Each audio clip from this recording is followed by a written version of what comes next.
Hi dears, എല്ലാവർക്കും നമസ്കാരം. വേദയുടെയും വിക്രത്തിൻ്റെയും ഇനി വരാനിരിക്കുന്ന ഒരു ഗംഭീരമായിട്ടുള്ള കഥയിലേക്ക് എല്ലാ കൂട്ടുകാർക്കും സ്വാഗതം കേട്ടോ. അപ്പോൾ നിങ്ങളൊക്കെ ആദ്യമായിട്ടാണ് നമ്മുടെ ഈ ഒരു ചാനൽ കാണുന്നതെങ്കിൽ നിങ്ങൾക്ക് ഇഷ്ടപ്പെടുകയാണെങ്കിൽ ഒന്ന് സബ്സ്ക്രൈബ് ചെയ്യാൻ മറക്കരുത്. അതുപോലെ കാണുന്ന കൂട്ടുകാരൊക്കെ ഒന്ന് ലൈക്ക് ചെയ്ത് വിട്ടേക്കണേ. അങ്ങനെ നമ്മുടെ വേദ അവൾ റൂമിൽ തനിച്ചിരിക്കുന്ന സമയത്ത് വിക്രത്തെക്കുറിച്ച് എപ്പോഴും ഡയറിയിൽ ഇങ്ങനെ എഴുതാറുണ്ട്. അങ്ങനെ പതിവ് പോലെ തൻ്റെ ഡയറി കയ്യിലെടുത്തിട്ട് വിക്രത്തെക്കുറിച്ചുള്ള കാര്യങ്ങൾ അവൾ ആ ഡയറിയിൽ എഴുതാൻ തുടങ്ങുക. ഈ സമയമാണെങ്കിൽ നമ്മുടെ വിക്രം യാദൃശികമായിട്ട് വേദ ഇരിക്കുന്ന മുറിയിലേക്ക് കയറി വന്നു. വിക്രത്തെ കണ്ടത് പെട്ടെന്ന് തന്നെ നമ്മുടെ വേദ ആ ഒരു ഡയറി എടുത്ത് അടച്ചിട്ട് അവളത് ഒളിപ്പിക്കാൻ ശ്രമിക്കുമ്പം വിക്രം ചോദിച്ചു, എന്താടി വേദാളമേ, നീ ഈ റൂമിൽ കയറിയിട്ട് എന്താ പരിപാടി? എന്തോ ഒരു കള്ളത്തരം ഫീൽ ചെയ്യുന്നുണ്ടല്ലോ. സത്യം പറയും, എൻ്റെ വല്ല സാധനവും അടിച്ചു മാറ്റുവാണോ? ഓ പിന്നെ നിൻ്റെ സാധനങ്ങൾ ഇവിടെ ഇങ്ങനെ ഇരിക്കുമല്ലേ അടിച്ചു മാറ്റാനായിട്ട്, ഒന്ന് പോടാന്ന് പറഞ്ഞു. ഇത് കേട്ടതും ഇവളെന്തോ ചെയ്യുന്നുണ്ടെന്ന് മനസ്സിലാക്കിക്കൊണ്ട് നമ്മുടെ വിക്രമാണെങ്കിൽ നടക്കട്ടെ ഞാൻ കണ്ടുപിടിച്ചോളാം. അങ്ങനെ അവൻ വെളിയിലേക്ക് പോവാ.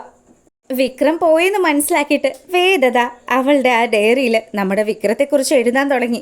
അവനെ കണ്ട നാൾ മുതലുള്ള കാര്യങ്ങൾ, ആ ക്ഷേത്രത്തിലെത്തിയതും അവിടെ വെച്ച് യാദൃശികമായിട്ട് വേദയുടെ കഴുത്തിൽ വിക്രം താലി ചാർത്തിയത് മുതലുള്ള കാര്യങ്ങൾ എല്ലാം ഒന്നും വിടാതെ തന്നെ അവൾ ആ ഒരു ഉമാമഹേശ്വരന്മാരെ പ്രാർത്ഥിക്കുന്നത് പോലെ തന്നെ നമ്മുടെ വിക്രത്തെക്കുറിച്ചുള്ള കാര്യങ്ങളെല്ലാം ആ ഡയറിയിൽ അങ്ങനെ രേഖപ്പെടുത്തി വയ്ക്കുക. ഇതൊക്കെ മറഞ്ഞു നിന്ന് നമ്മുടെ വിക്രം കാണുന്നുണ്ട്. എന്തോ കാര്യമായിട്ട് എഴുതി കൂട്ടുന്നുണ്ട്. എന്താണെന്നൊന്ന് കണ്ടുപിടിക്കണമല്ലോ. ഇവളിനി വല്ല എഴുത്തുകാരിയാണോ എന്നൊക്കെ വിക്രം ഇങ്ങനെ ആലോചിച്ച് നിൽക്കുക. പിന്നീട് വേദയാണെങ്കിൽ ആ ഡയറി എഴുതിയതിന് ശേഷം അതവിടെ മടക്കി വെച്ചിട്ട് അവളുടെ ജോലിയൊക്കെ ചെയ്യാൻ വേണ്ടി റൂമിൽ നിന്ന് വെളിയിലേക്ക് പോയി. വേദ മുറിയിൽ നിന്ന് ഇറങ്ങിപ്പോയതും വിക്രമാദിത്യൻ ആ റൂമിലേക്ക് കയറി. അവൻ നമ്മുടെ വേദ ഒളിപ്പിച്ചു വെച്ചിരുന്ന ഡയറി എടുത്ത് വായനയും തുടങ്ങി. ആദ്യമായിട്ട് വേദയെ ആ ഒരു ക്ഷേത്രത്തിൽ വെച്ച് കണ്ട സമയം മുതലുള്ള എല്ലാ കാര്യങ്ങളും വേദ വള്ളി പുള്ളി വിടാതെ എഴുതി വെച്ചിട്ടുണ്ട്. വിക്രത്തിനാണെങ്കിൽ ഇതൊക്കെ വായിച്ചു കാണുമ്പോൾ എൻ്റെ കാര്യങ്ങളാണല്ലോ മൊത്തത്തിൽ എഴുതി വെച്ചിരിക്കുന്നത്. ഇവൾ എന്നെ എന്തോ നന്നാക്കുന്ന രീതിയിലൊക്കെയാണല്ലോ എഴുതി വെച്ചിരിക്കുന്നത്. അവൾക്ക് എന്നോട് അത്രയും സ്നേഹമൊക്കെ ഉണ്ടെന്നാണല്ലോ ഈ ഡയറി വായിക്കുമ്പോൾ എനിക്ക് മനസ്സിലാവുന്നത്. അങ്ങനെ വിക്രം നമ്മുടെ വേദയെക്കുറിച്ച് ഒരു നിമിഷം ഇങ്ങനെ ആലോചിച്ചു. വേദ ഇത്രയും വലിയൊരു വീട്ടിൽ നിന്ന് വന്നിട്ട് തൻ്റെ പോരായ്മകളെയൊക്കെ അംഗീകരിച്ചുകൊണ്ട് തന്നെ സ്നേഹിച്ചുകൊണ്ട് ഈ വീട്ടിൽ ഇങ്ങനെ നിൽക്കുക. ഇപ്പോൾ താൻ വിചാരിച്ച പോലെ അവൾ അത്ര വലിയ പ്രശ്നക്കാരിയൊന്നും അല്ല. തന്നെ ഒരുപാട് സ്നേഹിക്കുന്ന ഒരു മനസ്സ് അവൾക്കുണ്ടെന്ന് വിക്രത്തിന് മനസ്സിലായി. അങ്ങനെ നമ്മുടെ വിക്രം വേദയെക്കുറിച്ച് ഇങ്ങനെ ആലോചിച്ചുകൊണ്ടിരിക്കുക. വേദ എഴുതി വെച്ചിരിക്കുന്ന ഓരോ വാക്കുകളും വിക്രത്തിൻ്റെ മനസ്സിൽ അങ്ങനെ പതിയുക.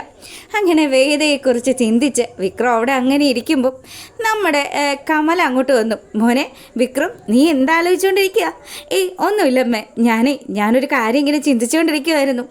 എന്താ മോനെ, എന്താ നിനക്ക് പറ്റിയത്? ഒന്നുമില്ല പറഞ്ഞ് വിക്രം പതുക്കെ അവിടെ നിന്ന് എഴുന്നേക്കുക. അല്ല അമ്മേ, അവളെവിടെ? ആ വേതാളം അവളിതാ അപ്പുറത്തുണ്ട്, ശ്രീജയായിട്ട് എന്തൊക്കെയോ സംസാരിച്ചുകൊണ്ട് നിൽക്കുക. ആഹാ, അങ്ങനെയാണല്ലേ. എന്തായാലും അവളെ ഞാനൊന്ന് പോയി കാണട്ടെ എന്ന് പറഞ്ഞു.